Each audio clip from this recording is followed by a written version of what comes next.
स्वागत है आप सभी का मेरे चैनल हिंदी नोवेल स्टोरी पर। अच्छा लगे तो लाइक कमेंट सब्सक्राइब शेयर जरूर करें।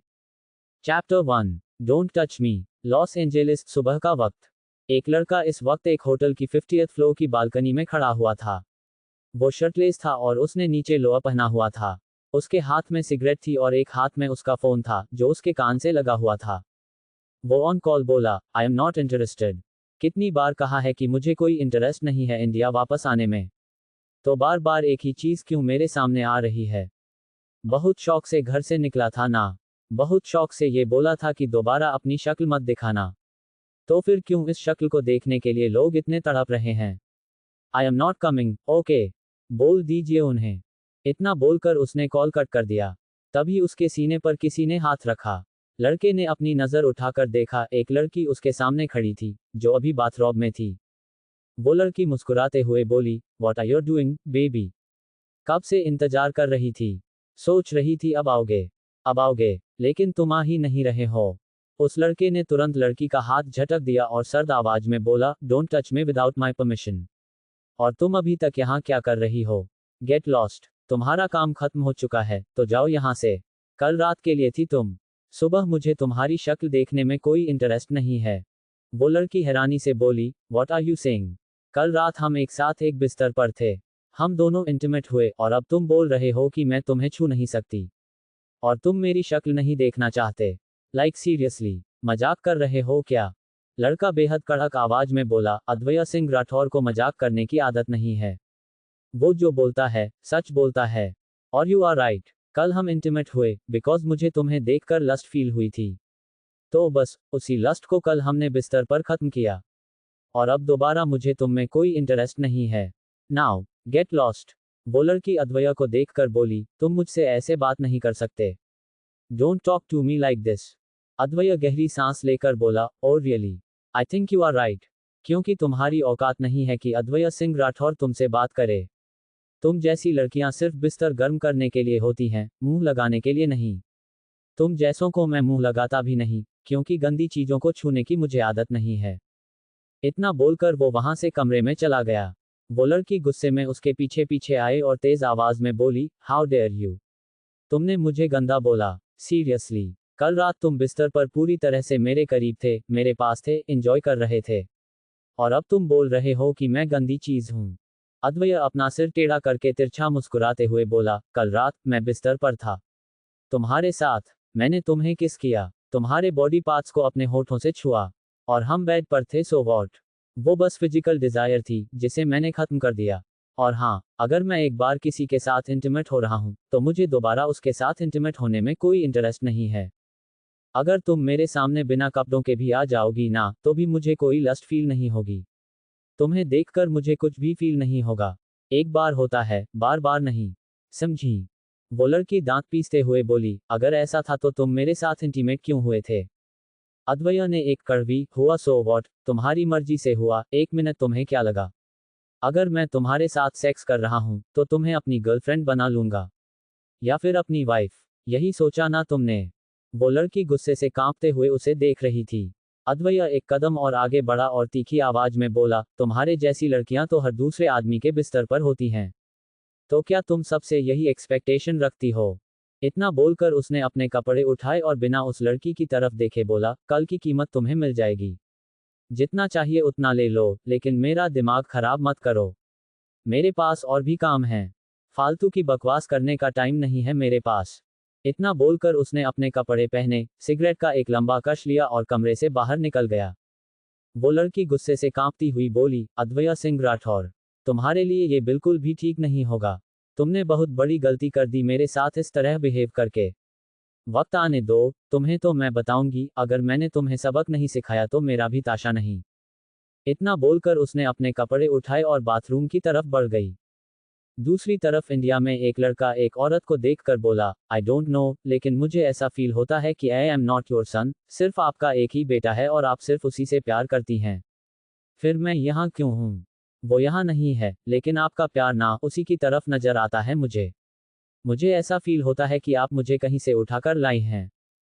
वो औरत चिल्लाते हुए बोली, जस्ट शट अप विरांश। तुम्हें अंदाजा भी है कि तुम क्या बकवास कर रहे हो। या फिर जो कुछ भी तुम्हारे दिमाग में आ रहा है वो बक रहे हो। वो औरत और कोई नहीं, आयना थी और उसके सामने इस वक्त विरांश था, जो बहुत गुस्से में नजर आ रहा था। तो विरांश आयना को देखकर बोला, आई नो वेरी वेल कि मैं क्या बोल रहा हूँ और मैं गलत नहीं बोल रहा। आपका प्यार तो सिर्फ और सिर्फ आपके बड़े बेटे अद्वैय के लिए नजर आता है। मैं तो कुछ हूं ही नहीं। और वो अद्वैय कब इंडिया आ रहा है? आएगा भी या नहीं? आप उसके चक्कर में मुझे इग्नोर कर रही हैं और अभी तक करती आई हैं। इतने सालों से 10 साल हो चुके हैं मॉम। वो 10 साल से इंडिया नहीं आया, आपने उसकी शक्ल तक नहीं देखी, और इन 10 सालों में आपने अपने इस बेटे को भी खो दिया। And you know what, now it's completely done with me. अब मैं ये सब हैंडल नहीं कर सकता, ओके। मैं जा रहा हूं और जब आपको ये महसूस हो कि आपका एक बेटा और है, तो आप मुझसे बात कर सकती हैं।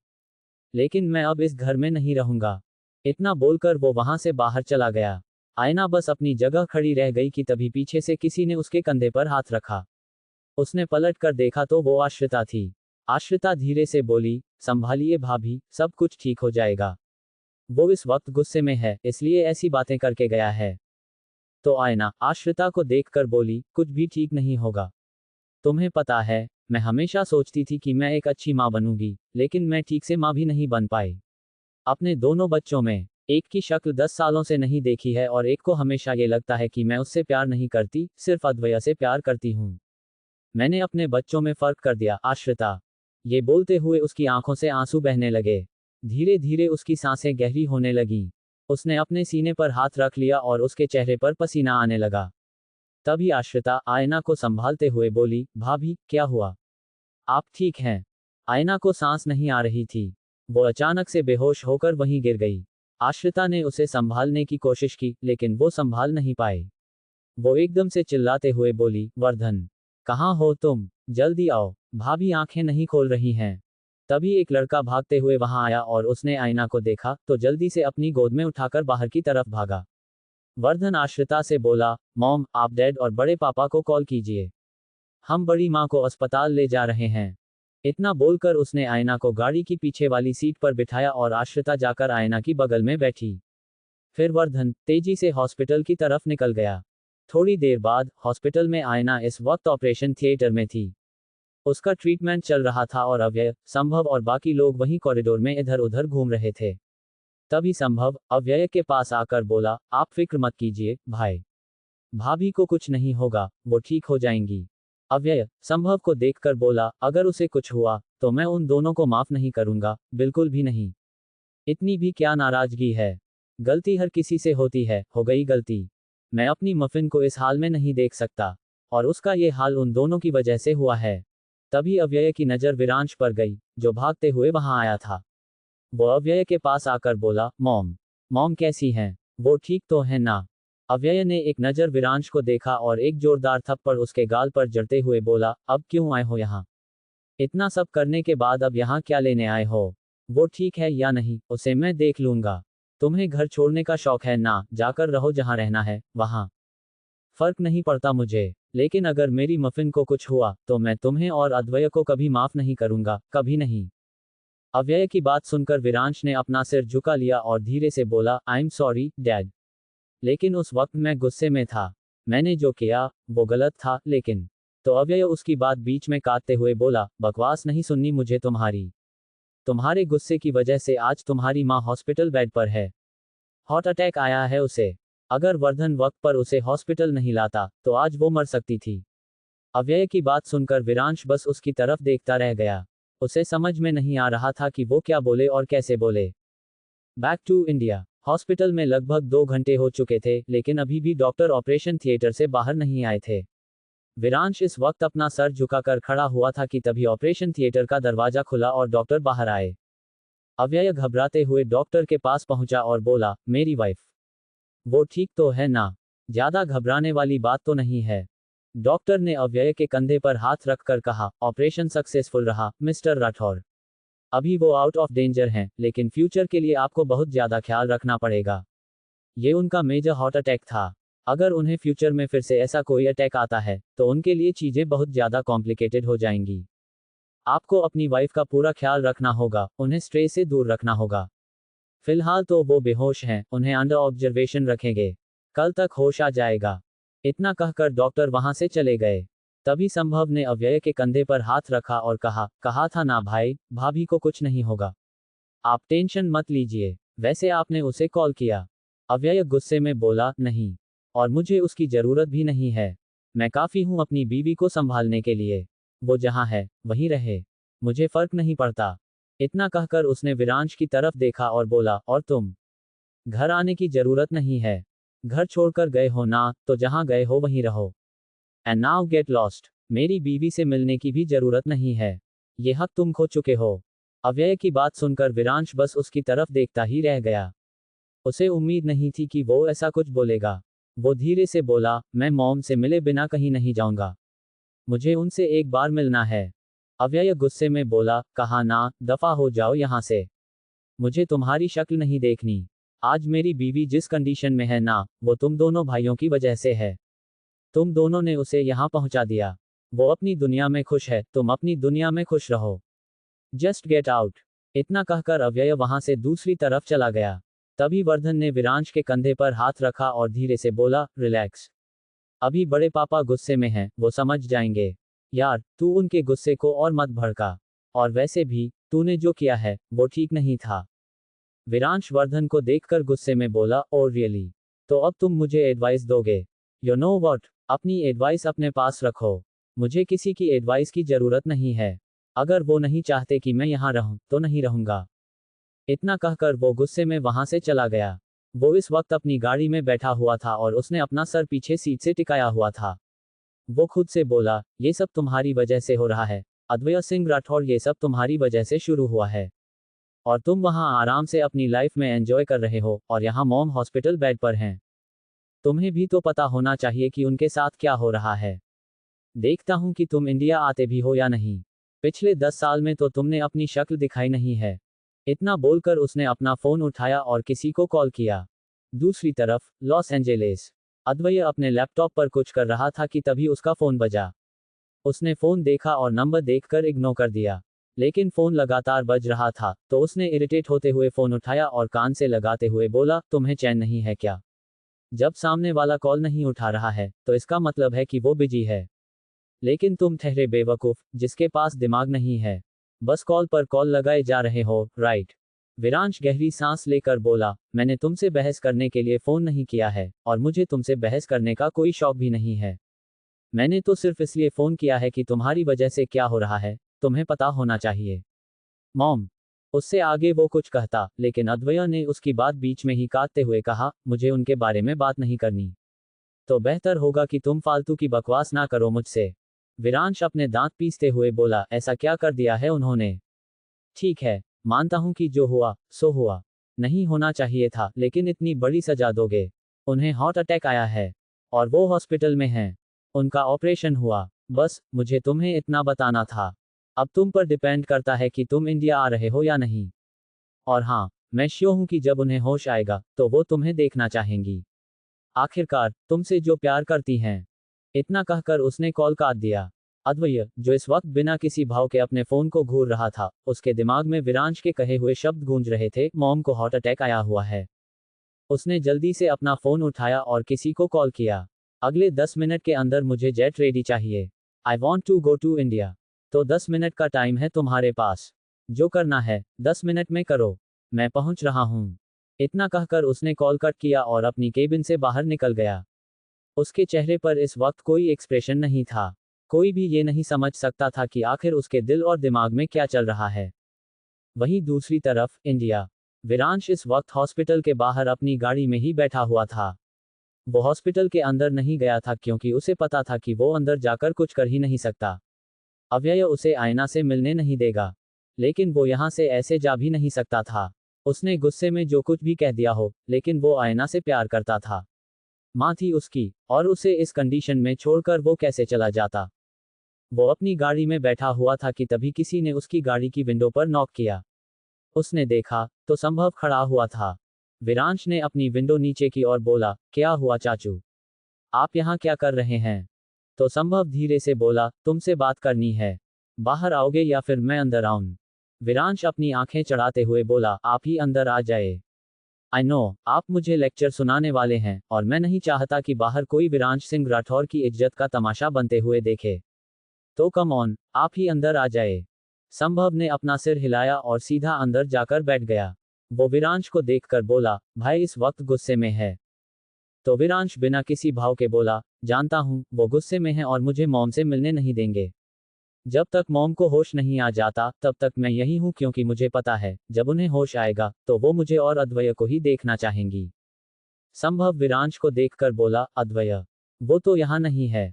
उसे तो अभी बताया भी नहीं। तो विरांश उसकी बात बीच में काटते हुए बोला, कुछ ही घंटों में सबका लाडला अद्वैय सिंह राठौर इंडिया में होगा। ओके, तो आप फिक्र मत कीजिए चाचू। वैसे मॉम ठीक तो है ना? आप मिले उनसे? तो संभव धीरे से बोला, ठीक है, फिक्र मत करो और अंदर चलो, मैं भाई से बात करूंगा। तो विरांश संभव को देखकर बोला, डू यू रियली थिंक चाचू कि वो मुझे मॉम से मिलने देंगे? वो अपनी मफिन के आसपास इस वक्त मुझे बिल्कुल भी बर्दाश्त नहीं करेंगे, क्योंकि उनकी नज़रों में मॉम की कंडीशन का जिम्मेदार मैं हूं। तो मैं भी जिद नहीं करूंगा, क्योंकि जब उनकी मफिन होश में आएगी तो हमें ही ढूंढेगी, तब जाकर मिलूंगा। संभव ने एक नज़र विरांश को देखा और अपना सिर हिलाकर गाड़ी से बाहर निकल गया। लगभग 7 से 8 घंटे बाद आयना को होश आ चुका था। वो अपनी नजरें चारों तरफ घुमा रही थी कि तभी वार्ड का दरवाजा खुला और अद्वैय और विरांश दोनों अंदर आए। आयना की नज़र दरवाजे पर ही ठहर गई थी। वो इतने वक्त बाद अद्वैय को देख रही थी, अपने बेटे को। वो देखते ही पहचान गई थी। आखिर माँ थी, कैसे न पहचानती। उसकी आंखों में आंसू आ चुके थे। अद्वैय उसके पास आकर बैठा और बोला, तो आपने ये तरीका अपना लिया? इतनी सारी चीजें करने के बाद आपको यही रास्ता ठीक लगा मुझे इंडिया बुलाने का? तो विरांश गुस्से से बोला, तुम उन्हें डांटना बंद करोगे? उनकी कंडीशन पहले से ही खराब है और तुम उन्हें डांट रहे हो। तुम्हारे अंदर दिमाग नहीं है क्या? तो अद्वैय विरांश को देखकर बोला, जिसके पास खुद दिमाग नहीं होता उसे दूसरों में बददिमाग ही लगते हैं। तुम चुप रहो, मैं बात कर रहा हूं ना, तो बीच में टांग घुसाने की जरूरत नहीं है।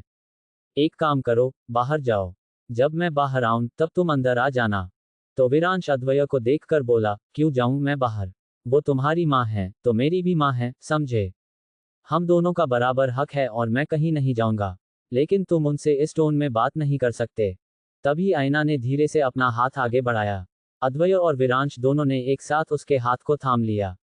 वो इस वक्त कुछ बोल नहीं सकती थी, उसके मुंह पर ऑक्सीजन मास्क लगा हुआ था, लेकिन उसकी आंखें बहुत कुछ बोल रही थीं। अद्वैय आयना को देखकर बोला, आपने जो किया है ना, बहुत गलत किया है। आप अपनी जिंदगी के डिसीजन हमेशा गलत ही लेती आई हैं, और ये वाला डिसीजन बहुत गलत था।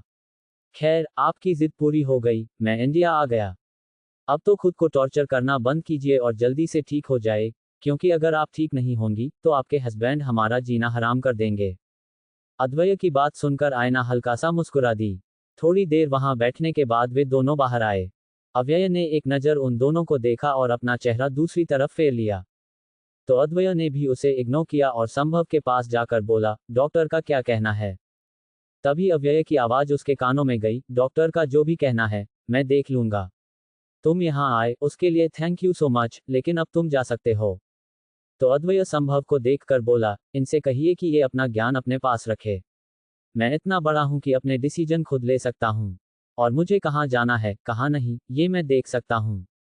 फिलहाल मैं कहीं नहीं जा रहा, यहीं रहूंगा। क्योंकि जिनके बारे में ये बात कर रहे हैं, जानता हूं कि वो आपकी वाइफ हैं, लेकिन मेरी भी तो कुछ हैं। तो अव्यय गुस्से में बोला, अगर तुम दोनों के लिए वो कुछ होती तो तुम दोनों इस तरह से बिहेव नहीं करते।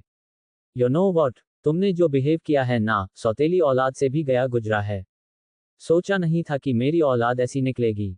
तभी अद्वैय अव्यय को देखकर बोला, और मैंने भी नहीं सोचा था कि मेरे पेरेंट्स मुझ पर भरोसा नहीं करेंगे। कोई बाहर वाला आकर कुछ भी इल्जाम लगाएगा और उसे सच मानकर मेरे भरोसे की धज्जियां उड़ा देंगे। इतना बोलकर वो चुप हो गया और गहरी सांस लेकर बोला, खैर, मुझे इस बारे में बात नहीं करनी। आपको जो करना है कीजिए, लेकिन आप मुझे ऑर्डर नहीं दे सकते, क्योंकि मैं आपके ऑर्डर्स फॉलो नहीं करूंगा। इतना बोलकर उसने एक नज़र सबको देखा और वहां से बाहर की तरफ चला गया। Chapter 3, let's enjoy. मुंबई, सुबह का वक्त। लगभग एक हफ्ता बीत चुका था और आयना को हॉस्पिटल से डिस्चार्ज मिल चुका था। अद्वैय वक्त अपने बेडरूम में था, तभी उसका फोन बजा। उसने कॉल रिसीव किया और बोला, मैंने तुमसे कहा था ना कि फिलहाल मुझे डिस्टर्बेंस नहीं चाहिए। दूसरी तरफ से आवाज आई, बॉस आप इंडिया में हैं तो आपको आज दिल्ली जाना पड़ेगा क्योंकि वहां जो हमारी कंपनी है वहां कुछ प्रॉब्लम है। अगर आप हैं तो खुद वहां हैंडल कर लीजिए क्योंकि आप सिचुएशन को हैंडल कर सकते हैं। इस वक्त वहां का माहौल काफी ज्यादा खराब है। अद्वैय सर्द आवाज में बोला, तुम्हें पता है ना इस वक्त मैं कहाँ बिजी हूँ। And you just fucking cut the call. बाद में बात करता हूँ। इतना बोलकर उसने कॉल कट कर दिया और सामने बैठी लड़की को देखकर बोला, व्हाट आर यू डूइंग। जिस काम के लिए आए हो अपना काम खत्म करो या फिर बस यहाँ खड़े होकर मेरी शक्ल देखने आए हो। तो वो लड़की जल्दी से बोली, नॉट एट ऑल। तुमने यहाँ मुझे जिस काम के लिए बुलाया है मैं उसी के लिए आई हूँ और आई प्रॉमिस तुम्हें पूरी तरह से सेटिस्फाई कर दूंगी। इतना बोलकर वो अद्वैय के ऊपर झुकने लगी। अद्वैय ने उसके कंधे पर हाथ रखा और बोला, इतनी औकात नहीं है तुम्हारी कि मेरे होठों तक पहुंच सको। तुम्हारी औकात सिर्फ नीचे है, you know what I mean. Advay की बात सुनकर लड़की के एक्सप्रेशन बदल गए। तभी अद्वैय बोला, kneel down and do your work. उस लड़की के एक्सप्रेशन इस वक्त पूरी तरह से बिगड़ चुके थे। उसे इंसल्टिंग फील हो रहा था लेकिन वो यहाँ जिस काम के लिए आई थी वो तो करना ही था। उसे पैसे दिए गए थे। उसने चुपचाप अद्वैय के ऑर्डर्स को फॉलो किया। थोड़ी देर बाद रूम में अजीब सी आवाजें आ रही थीं। लगभग आधे घंटे बाद वो लड़की अपना मुंह साफ कर रही थी। अद्वैय उसे देखकर बोला, now get out, you are not my type. वो लड़की हैरानी से अद्वैय को देख रही थी। वो धीरे से बोली, अभी तो हमने कुछ किया भी नहीं। अद्वैय उसकी बात बीच में काटते हुए बोला, कहा ना तुम मेरे टाइप की नहीं हो। तुम दफा हो जाओ यहाँ से और दोबारा जिंदगी में कभी शक्ल भी मत दिखाना। तुम्हारी शक्ल देखकर ही मुझे गुस्सा आ रहा है। इतना बोलकर वो सीधा बाथरूम में चला गया। लगभग आधे घंटे बाद वो इस वक्त बालकनी में था। वो ऑन कॉल बोला, डिटेल भेजो, मैं अभी दिल्ली के लिए निकल रहा हूँ। और हाँ, जिस फैमिली के बारे में पता करने को कहा था उसकी भी अपडेट चाहिए। जितना जल्दी हो सके मुझे फैमिली की अपडेट चाहिए, समझे। काम हो जाना चाहिए और अगर नहीं हुआ तो तुम जानते ही हो कि मैं क्या करूँगा। इतना बोलकर उसने कॉल कट कर दिया। थोड़ी देर बाद वो हॉल में आया तो देखा विरांश और वर्धन दोनों वहां बैठे हुए थे। वो उन दोनों को देखकर बोला, तुम लोग यहाँ क्या कर रहे हो। विरांश अद्वैय को देखकर बोला, सुना है कि दिल्ली जा रहे हो। अद्वैय किचन की तरफ जाते हुए बोला, तो तुमसे मतलब कहीं भी जाऊं, तुम होते कौन हो जिसे मैं बताऊं। इस वक्त वो अपने अलग विला में था और राठौर मैंशन में नहीं था। आयना के लिए यही काफी था कि वो इंडिया में कहीं भी रहे, लेकिन था तो इंडिया में ही। जब चाहे वो उसे मिल सकती थी। तभी विरांश अपनी जगह से खड़े होकर बोला, मुझे भी कोई शौक नहीं है तुम्हारे बारे में जानने का लेकिन मॉम चाहती है कि मैं तुम्हारे साथ जाऊं। विरांश की बात सुनकर अद्वैय के कदम अपनी जगह रुक गए। वो विरांश को देखकर बोला, मॉम क्यों चाहती हैं कि तुम मेरे साथ दिल्ली जाओगे। यू नो व्हाट, कहीं नहीं जा रहे हो तुम मेरे साथ, क्योंकि मैं अपनी पर्सनल और प्रोफेशनल लाइफ में किसी का इंटरफेरेंस बर्दाश्त नहीं करता। तुम्हारा तो बिल्कुल नहीं करूंगा। तुम दोनों मुझसे दूर रहो। तभी दरवाजे से किसी की आवाज आई, वे दोनों नहीं, मैं भी चल रहा हूं आपके साथ। सब ने दरवाजे की तरफ देखा तो वहां उनकी ही हमउम्र लड़का खड़ा हुआ था। उसे देखकर विरांश धीरे से बोला, आ गया पनौती। तो वो लड़का विरांश के सामने आकर खड़ा हुआ और बोला, पनौती तुम हो, मैं नहीं, समझे। विशांत राणावत पनौती नहीं है। वैसे हम चारों एक साथ जा रहे हैं, ओके। अद्वैय उन तीनों को देखकर बोला, मुझे किसी को अपने साथ ले जाने का कोई शौक नहीं है और तुम लोगों का मैं कोई बेबीसिटर नहीं हूं जो तुम मेरे साथ जाने वाले हो, समझे। अपना अपना खुद देखो। तो विरांश अद्वैय को देखकर बोला, मॉम से बात कर लो, मुझे कोई प्रॉब्लम नहीं है। इतना बोलकर वो सोफे पर बैठ गया। लगभग एक घंटे बाद वे चारों प्राइवेट जेट में थे। अद्वैय के एक्सप्रेशंस बेहद सख्त थे।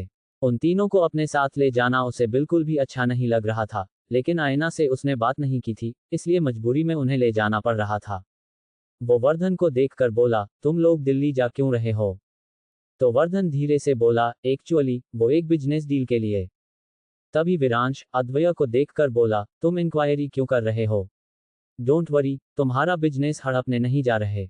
अद्वैय उसे देखकर इरिटेट होते हुए बोला, जस्ट शट अप। जब भी मुंह खोलते हो बकवास बातें निकलती हैं। तो विरांश उसे ताना मारते हुए बोला, आदत नहीं है ना। इतने टाइम से घर से बाहर रहे हो, अगर साथ रहे होते तो आदत पड़ जाती, जैसे इस पनौती को पड़ गई है। तभी विशांत विरांश को देखकर बोला, मुझे कोई आदत नहीं पड़ी है और don't call me Panauti, okay. You are पनौती। वे लोग बात कर ही रहे थे कि तभी अद्वैय की नज़र फ्लाइट अटेंडेंट्स पर गई, जो इस वक्त उनके लिए ड्रिंक सर्व कर रही थी। उसे देखकर अद्वैय के एक्सप्रेशन बदल गए और वो मुस्कुराते हुए वहां से चली गई। तभी विरांश अद्वैय को देखकर बोला, तुम्हारी चॉइस इतनी घटिया है। नहीं, मेरा मतलब है कि शी इज हॉट, बट तुम एक फ्लाइट अटेंडेंट को लाइन मार रहे हो। लाइक सीरियसली, ओ गॉड, क्या देखना पड़ रहा है। अद्वैय अपनी जगह से खड़ा होकर बोला, अगर तुम्हें ये देखने का शौक नहीं था तो मेरे साथ आना नहीं चाहिए था, समझे। इतना बोलकर वो वहां से उस तरफ बढ़ गया जिधर अभी फ्लाइट अटेंडेंट गई थी। तभी विरांश वर्धन और विशांत को देखकर बोला, ये करने क्या गया है। मेरा मतलब है कि नहीं, कुछ भी नहीं। गॉड, लाइक सीरियसली, हमें इसके साथ नहीं आना चाहिए था। वहीं दूसरी तरफ अद्वैय एक केबिन में था और उसके सामने वही फ्लाइट अटेंडेंट खड़ी थी। वो उसकी ओर देखते हुए बोला, get on your knees and open my zip. वो लड़की मुस्कुराते हुए अपने घुटनों पर बैठी और थोड़ी देर बाद वैसा ही करने लगी। कुछ देर बाद अद्वैय वापस आकर अपनी जगह बैठा तो विरांश उसे देखकर बोला, oh god, like seriously, you are disgusting. तुम क्या हो और क्यों हो, मेरा मतलब है कि। अद्वैय उसे घूरकर देखते हुए बोला, अपना मतलब अपने पास रखो। मुझे तुम्हारे मतलब से कोई मतलब नहीं है, समझे। इतना बोलकर उसने अपनी आंखें बंद कर लीं। लगभग 2 घंटे बाद वे दिल्ली पहुंच चुके थे। अद्वैय इस वक्त अपने रूम में था, तभी उसका फोन बजा। उसने कॉल पिक किया तो दूसरी तरफ से आवाज आई, बॉस, आपने जिस फैमिली के बारे में पता करने को कहा था वो इस वक्त दिल्ली में है। अद्वैय तिरछी मुस्कुराहट के साथ बोला, दैट्स ग्रेट, और बाकी सारी डिटेल निकाल कर दो मुझे। वो लड़की किसी भी कीमत पर मेरे सामने चाहिए। इतना बोलकर उसने कॉल कट कर दिया और कुछ सोचते हुए बोला, 10 साल बहुत होते हैं, और अब तो तुम्हें समझ में आ ही गया होगा कि तुम्हें उस चीज का मतलब समझ में आए। इतना बोलकर वो बाथरूम की तरफ चला गया। रात का वक्त, मीटिंग के बाद सब लोग इस वक्त होटल के क्लब में थे। क्लब ग्राउंड फ्लोर पर था। अद्वैय इस वक्त बार काउंटर पर बैठा ड्रिंक कर रहा था। ड्रिंक करते हुए उसकी नज़र एक लड़की पर पड़ी जो इस वक्त डांस फ्लोर पर डांस कर रही थी। उसके साथ और भी लोग थे। एक नज़र उसे देखने के बाद अगले ही पल उसने अपनी नज़र हटा ली, लेकिन न जाने क्यों बार बार उसकी नज़रें उसी लड़की की तरफ जा रही थीं। वो इस वक्त अकेला था। विरांश, विशांत या वर्धन उसके पास नहीं थे। वो खुद से बुदबुदाया, what the hell is this. ये लड़की मुझे इतना इफेक्ट क्यों कर रही है। ऐसा भी कुछ खास नहीं है इसमें। इतना बोलकर उसने अपना ग्लास खत्म किया और वहां से अपने रूम की तरफ बढ़ गया। रूम में पहुंचते ही वो सीधा बाथरूम की तरफ बढ़ गया। थोड़ी देर बाद जब वो बाथरूम से बाहर आया तो उसकी आंखें सिकुड़ गईं, क्योंकि इस वक्त उसके बेड पर कोई बैठा हुआ था। वो कोई और नहीं, वही लड़की थी जिसे उसने थोड़ी देर पहले डांस फ्लोर पर देखा था। उस लड़की को देखकर अद्वैय की आंखें छोटी हो गईं। वो उसके सामने आकर खड़ा हुआ और बोला, what the hell are you doing here. Advay की आवाज सुनकर उस लड़की ने अपना सिर उठाया और उसे देखा। वो अपनी आधी बंद होती आंखों से उसे देख रही थी। उसकी आंखें बार बार झपक रही थीं। ऐसा लग रहा था जैसे वो नशे में थी। अद्वैय के एक्सप्रेशंस इस वक्त बेहद डार्क थे। उसकी वो घनी पलकें बार बार झपक रही थीं और वो अपनी लाल आंखों से अद्वैय को देख रही थी। वो धीरे से बोली, तुम कौन हो और मेरे रूम में क्या कर रहे हो। जाओ यहां से, वरना मैं। इसके आगे वो कुछ बोलती ही कि अद्वैय ने उसका हाथ पकड़कर एकदम से उसे खींच लिया, जिससे वो लड़की उसके सीने से टकरा गई। कमरे में अंधेरा था, लेकिन एक येलो डिम लाइट जल रही थी, जिसकी रोशनी में अद्वैय को उसका चेहरा साफ नजर आ रहा था, मासूम सा चेहरा जो इस वक्त पूरी तरह से लाल हुआ पड़ा था। उस लड़की ने ऑफ वाइट कलर का वन पीस पहना हुआ था, जो पीछे से बैकलेस था। उसके बाल खुले हुए थे, जो उसकी कमर पर लहरा रहे थे। इस वक्त वो बेहद हॉट और सेक्सी लग रही थी। तभी अद्वैय अपनी डाक आवाज में बोला, ये तुम्हारा नहीं, मेरा रूम है। पहले तुम मुझे ये बताओ कि तुम यहाँ क्या कर रही हो। किसने भेजा है तुम्हें। तो वो लड़की धीरे से बोली, किसी ने भी नहीं भेजा, मैं तो अपने रूम में आई हूँ। मुझे नींद आ रही है। तुम जो भी हो, यहाँ से बाहर जाओ। इतना बोलकर वो बेड की तरफ जाने लगी। उसे इस वक्त हद से ज्यादा गर्मी लग रही थी और वो अपनी ड्रेस की जिप पीछे से खोल रही थी, शायद वो अपने होश में नहीं थी। ये देखकर अद्वैय की आंखें छोटी हो गईं। एक बार फिर से उसने उसका हाथ पकड़ा और सर्द आवाज में बोला, व्हाट आर यू डूइंग। मुझे सेड्यूस करने की कोशिश कर रही हो। ये बोलते हुए उसकी नजरें उस लड़की की बॉडी पर ऊपर से नीचे तक घूम रही थीं। अद्वैय ने होठों पर एक खतरनाक मुस्कान लाते हुए कहा, अगर ऐसा है तो मिशन सक्सेसफुल हुआ, लेट्स एंजॉय। क्योंकि मुझे पता है कि तुम जानबूझकर मेरे रूम में आए हो, राइट। तो चलो आज की इस रात को यादगार बनाते हैं।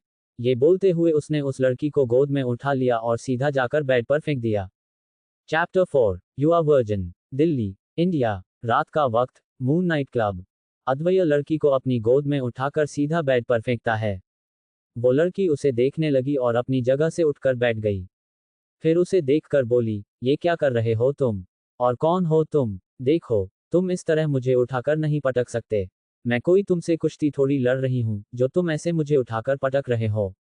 ये बोलते हुए वो बेड पर पीछे की तरफ खिसक गई। तो अद्वैय उसके पास आकर बोला, ऐसा ही समझ लो। थोड़ी देर बाद हम यहाँ बेड पर कुश्ती तो खेलने वाले हैं जिसमें तुम्हें बहुत मजा आने वाला है।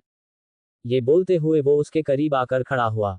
वो पहले से ही शर्टलेस था और नीचे सिर्फ टॉवल लपेट रखा था।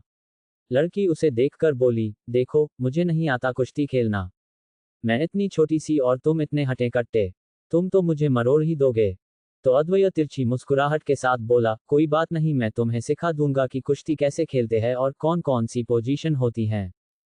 वो लड़की धीरे से बोली, नहीं, मुझे नहीं सीखना, तुम यहाँ से जाओ, मुझे सोना है और सुबह जल्दी उठना है।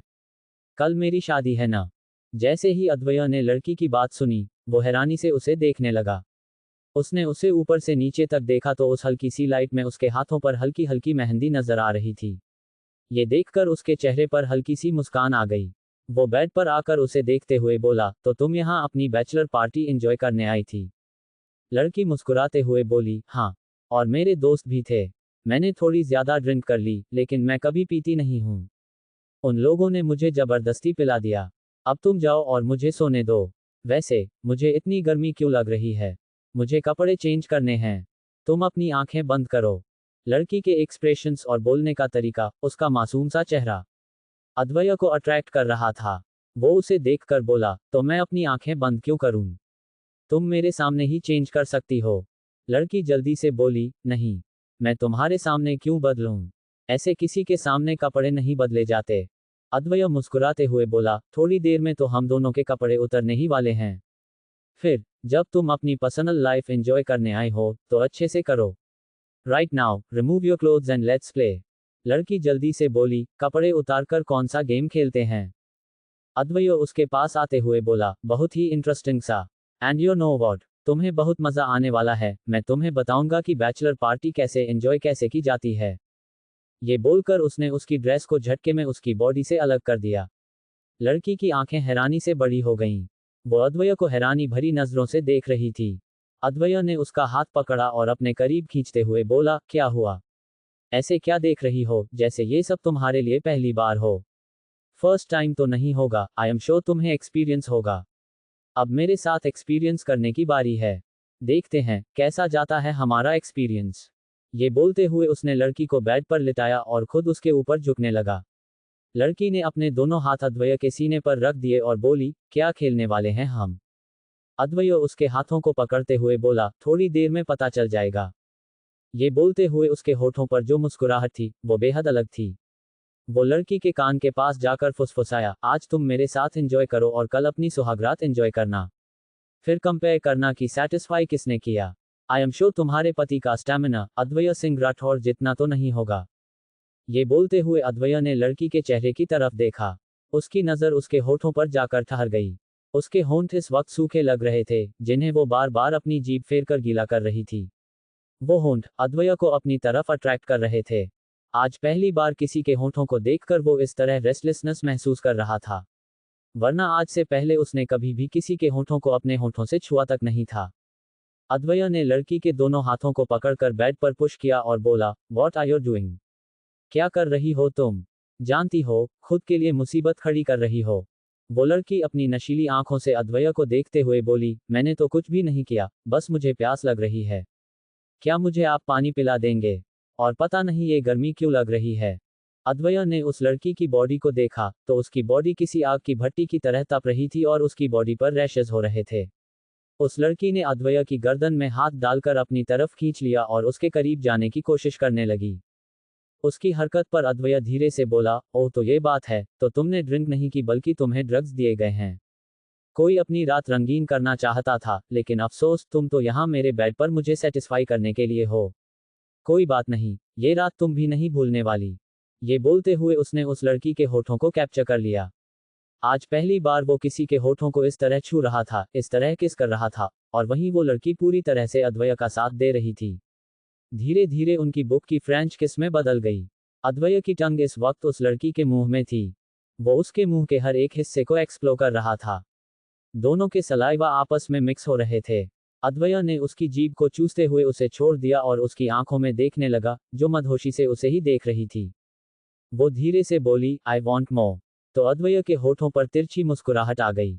वो उस लड़की को देखकर बोला, रिग्रेट तो नहीं होने वाला तुम्हें बाद में कि शादी की एक रात पहले किसी अजनबी की बाहों में, उसके बिस्तर पर हो और उसके साथ सेक्स कर रही हो।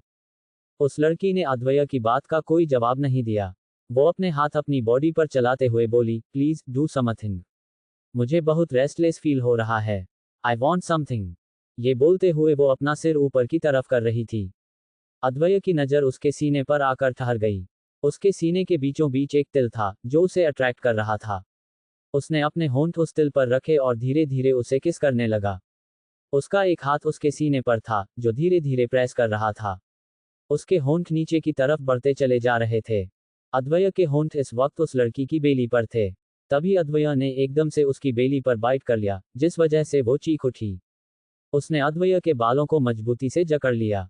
धीरे धीरे उसके बदन से बाकी के कपड़े अलग होते चले गए और अद्वैय के होठों की रफ्तार बढ़ती चली गई।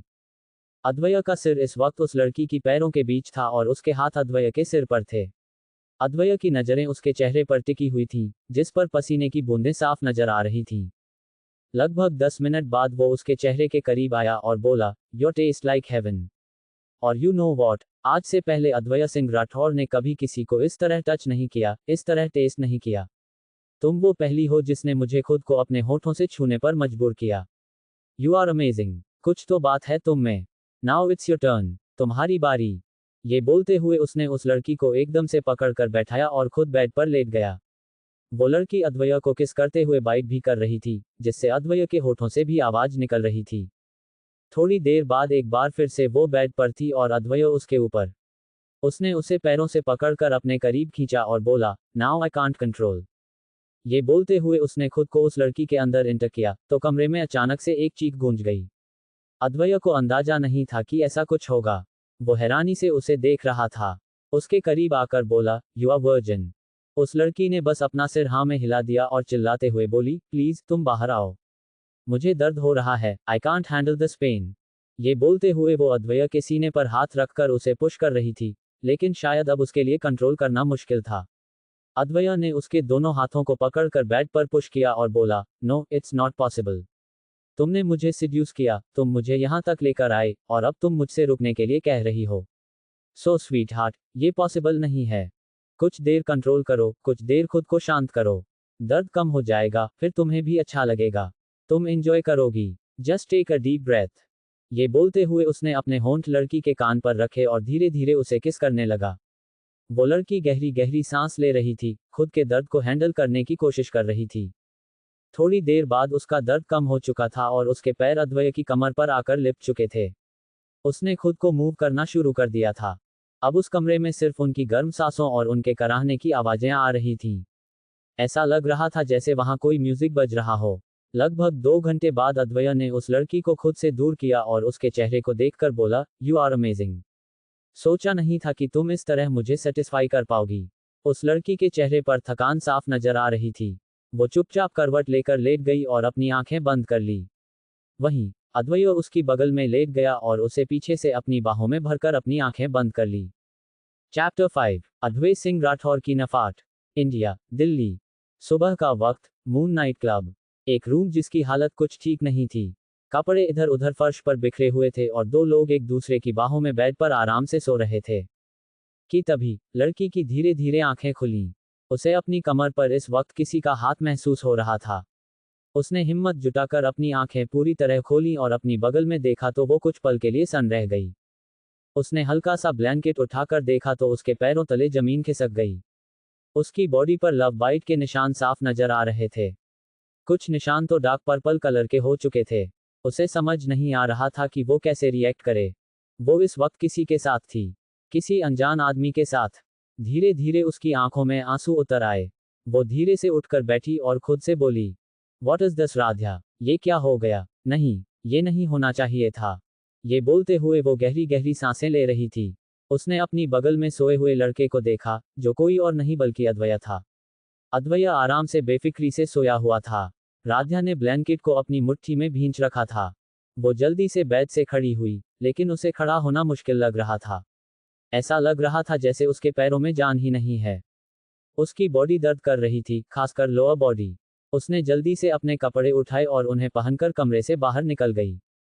उसके बाल बिखरे हुए थे, आंखों में आंसू थे, उसे कोई होश नहीं था। वो जल्दी से बाहर आए और एक कैब बुक करके उसमें बैठ गई। वो खुद से बुदबुदाई, पता नहीं घर पर कौन क्या सोच रहा होगा। आज मेरी शादी, और मैं यहाँ। गॉड, ये सब कैसे हो गया? ये नहीं होना चाहिए था। ये कहते हुए उसने अपने आंसू पोंछे। वहीं धीरे धीरे अद्वैय की नींद खुली। उसने अपना हाथ अपनी बगल में रखा तो उसे जगह खाली महसूस हुई। उसने अपनी आंखें खोली और चारों तरफ देखा, कमरे में उसके अलावा कोई नहीं था। उसके होठों पर हल्की सी मुस्कुराहट आ गई। वो मुस्कुराते हुए बोला, सोचा नहीं था कि तुम भाग जाओगी। मुझे तो लगा था कि तुम सुबह मुझे यही मिलेगी बाकी लड़कियों की तरह। लेकिन ये अच्छी बात है कि तुम बाकी की तरह नहीं निकली। क्योंकि मुझे बेमतलब का चिपकना पसंद नहीं है। वैसे कुछ तो बात थी तुम में। तुमने अद्वैय सिंह राठौड़ को बदल दिया, जो आज तक कभी किसी के इतने करीब नहीं गया, कभी किसी के होठों को टच नहीं किया, कभी किसी की बॉडी को अपने होठों से छुआ नहीं। लेकिन तुम में कुछ तो था, जो मैं खुद को रोक नहीं पाया। हमेशा याद रहोगी तुम। इतना कहकर वो अपनी जगह से खड़ा हुआ कि तभी उसकी नज़र बेड पर पड़े एक ब्रेसलेट पर गई। उसने वो ब्रेसलेट उठाया और कुछ पलों तक उसे देखता रहा। फिर अगले ही पल उसने वो उठाकर टेबल पर रखा और वहां से शावर लेने चला गया। थोड़ी देर बाद वो शावर लेकर बाहर आया और रेडी होने लगा। तभी उसका फोन बजा। उसने देखा, उसके असिस्टेंट का कॉल था। कॉल पिक करते हुए वो बोला, देखो, अगर बकवास करने के लिए फोन किया हो तो अभी काट दो। अगर काम की बात हो तो जल्दी से भौंकना शुरू करो। दूसरी तरफ से उसके असिस्टेंट की आवाज आई, सर, आपने जिस लड़की के बारे में पता करने के लिए कहा था, उसके बारे में सारी जानकारी मिल चुकी है। वो इस वक्त अपनी फैमिली के साथ दिल्ली में रह रही है। उसकी डिटेल आपको मेल कर दी है। आप एक बार चेक कर लीजिए। अद्वैय मिरर में खुद को देखते हुए बोला, गुड जॉब। इतना कहकर उसने कॉल कट किया और अपना फोन लेकर मेल चेक करने लगा। जैसे जैसे वो मेल पढ़ रहा था, उसके एक्सप्रेशन सख्त होते जा रहे थे। मेल में लड़की की फोटो भी थी। फोन को अपनी पॉकेट में रखते हुए अद्वैय बुदबुदाया, वक्त आ गया है तुम्हें तुम्हारे किए की सजा देने का। तुमने जो किया, अब उसकी सजा तुम्हें मिलेगी, और अद्वैय सिंह राठौड़ की नफरत भी। इतना कहकर वो अपने रूम से बाहर निकल गया। जैसे ही वो बाहर आया, वो विरांश से टकरा गया। विरांश उसे देखते हुए बोला, तूफान एक्सप्रेस की तरह कहाँ जा रहे हो? मैं तुमसे मिलने आ रहा था। हमें मुंबई के लिए निकलना है। अद्वैय ने विरांश को घूरते हुए कहा, फिलहाल नहीं, मुझे इंपॉर्टेंट काम है। पहले मैं अपना काम खत्म करूंगा। विरांश उसे घूरते हुए बोला, अब क्या काम है? जहां तक मुझे पता है, तुम्हारी एक मीटिंग थी और वो हो चुकी है। अब तुम ये क्या करने वाले हो? कहीं लड़की लड़की के पीछे तो नहीं जा रहे? वैसे, मैं आज सुबह तुम्हारे रूम से एक लड़की को भागते हुए देख चुका हूं। यहां भी तुम शुरू हो गए। अद्वैय उसकी बात बीच में काटते हुए बोला, बकवास बंद करो, वो मेरा पर्सनल काम है। अगर तुम्हें इतनी जल्दी है तो जा सकते हो। तुम समझे, मुझे डिस्टर्ब मत करो। इतना कहकर वो वहां से निकल गया। उसी वक्त वर्धन विरांश के पास आया और बोला, क्या हुआ? क्या बोला उसने? विरांश ने गुस्से में कहा, इसका दिमाग खराब है। मुझे तो डाउट है कि ये मेरा भाई है। मैं इतना इंटेलिजेंट हूं और ये इतना गधा। तभी विशांत की आवाज उनके कानों में पड़ी, तुम खुद को इंटेलिजेंट समझते हो? लाइक, सीरियसली, तुम कितने बड़े गधे हो, ये हम सब जानते हैं। विरांश ने विशांत की बात सुनते ही उसे घूरते हुए कहा, व्हाट डिड यू से? विशांत मुस्कुराते हुए बोला, कुछ नहीं, जो सुना उसे भूल जाओ। मैं तो मजाक कर रहा था। इतना कहकर वो सीटी बजाते हुए वहां से चला गया। विरांश ने वर्धन की ओर देखा और बोला, लगता है इसके पर निकल आए हैं। काटने पड़ेंगे। वर्धन ने उसे शांत करते हुए कहा, इग्नोर करो उसे, तुम जानते हो कि वो कैसा है। फिर भी, अभी तुम्हें उस पर गुस्सा आ रहा है और जब जरूरत होती है तो तुम उसकी हेल्प करने पहुंच जाते हो। वर्धन की बात सुनकर विरांश ने कुछ नहीं कहा। वहीं, दूसरी तरफ एक पॉश इलाके में एक बंगले को काफी खूबसूरती से सजाया गया था। ऐसा लग रहा था जैसे वहां शादी का माहौल हो। उसके बाहर साफ साफ बड़े अक्षरों में लिखा था, वालिया हाउस। उसी बंगले के एक कमरे में एक लड़की दुल्हन के जोड़े में बैठी हुई थी। उसने खुद को मिरर में देखा तो उसकी आंखों में हल्की सी नमी थी। उसने धीरे से अपनी आंखें बंद की तो कल रात की यादें उसकी आंखों के सामने घूमने लगीं। वो कोई और नहीं बल्कि राध्या थी। एक झटके से उसने अपनी आंखें खोलीं और बोली, सबसे पहले मैं इस बारे में पार्थ को बताऊंगी। मैं ये चीज नहीं छुपा सकती। ये बोलते हुए उसने अपने आंसू साफ किए कि तभी कमरे का दरवाजा खुला और एक लेडी अंदर आई। वो उसे देखकर बोली, चलो पंडित जी मंडप में इंतजार कर रहा है तुम्हारा। राध्या ने अपना सिर हिला दिया और वो मंडप की तरफ बढ़ गई। वो सीधा जाकर मंडप में दूल्हे के बगल में बैठ गई। राध्या को इस वक्त बहुत अजीब लग रहा था। पंडित जी मंत्र पढ़ रहे थे और शादी की रस्में आगे बढ़ रही थी कि तभी अचानक वहां किसी की बेहद सर्द और भारी आवाज गूंजी, इतनी भी क्या जल्दी है शादी करने की, मिस वालिया। जैसे ही सब ने उस आवाज को सुना, उनकी नजरें एंट्रेंस की तरफ चली गईं, जहां इस वक्त अद्वैय ब्लैक कलर के कपड़ों में खड़ा हुआ था। उसके होठों में इस वक्त सिगार दबी हुई थी, आंखों पर चश्मा लगा हुआ था और उसका एक हाथ उसकी पैंट की पॉकेट में था। इस वक्त उसका रौब बेहद खतरनाक था। चेहरे पर डार्क एक्सप्रेशन थे। वो इस वक्त बहुत ही खतरनाक लग रहा था। उसे वहां देखकर राध्या के दिल की धड़कन तेज हो गई। वो उसे कैसे भूल सकती थी। उसकी पकड़ अपने लहंगे पर मजबूत हो गई। वो अपनी जगह पर किसी मूर्ति की तरह बैठी हुई थी और सामने देख रही थी। और उसका दिल जोरों से धड़क रहा था। अद्वैय अपने भारी कदमों के साथ मंडप के पास आया और उसने झटके से राध्या का हाथ पकड़कर उसे खड़ा कर दिया। तभी एक आदमी उसके पास आकर बोला, ये क्या बदतमीजी है? कौन हो तुम और यहाँ क्या कर रहे हो? अब तक सारे मेहमानों की नजर उन दोनों पर आ चुकी थी। दूल्हा भी खड़ा हो चुका था। उसने अद्वैय को देखते हुए कहा, हो कौन तुम? अद्वैय तिरछी मुस्कुराहट के साथ बोला, मैं कौन हूँ? ये बात तो तुम अपनी होने वाली बीवी से पूछो ना कि मैं कौन हूँ। अच्छे से बताएगी, अच्छे से एक्सप्लेन करेगी। बताया नहीं इसलिए तुम लोगों को तो गलत बात है ना, मिस वालिया। ये बोलते हुए अद्वैय की नजरें राध्या के चेहरे पर आकर ठहर गईं, जिसके चेहरे पर घबराहट साफ नजर आ रही थी। उसे घबराते हुए देखकर अद्वैय तिरछी मुस्कान के साथ बोला, घबरा क्यों रही हो? कल रात तो तुम्हारे चेहरे पर यह घबराहट नहीं थी। कुछ था तो सिर्फ मदहोशी और पसीने की बूंदें जो मेरी वजह से आई थीं। इतना बोलकर उसने बाकी लोगों की तरफ देखा और कहा, बताया नहीं तो शायद भूल गई होगी। शादी की एक्साइटमेंट में याद नहीं रहा होगा। लेकिन कोई बात नहीं, मैं हूं ना सब बताने के लिए। इतना बोलकर उसने राध्या का हाथ पकड़कर एकदम से अपने करीब खींच लिया तो वो सीधा अद्वैय के सीने से जा लगी। Subscribe my channel, like comment share.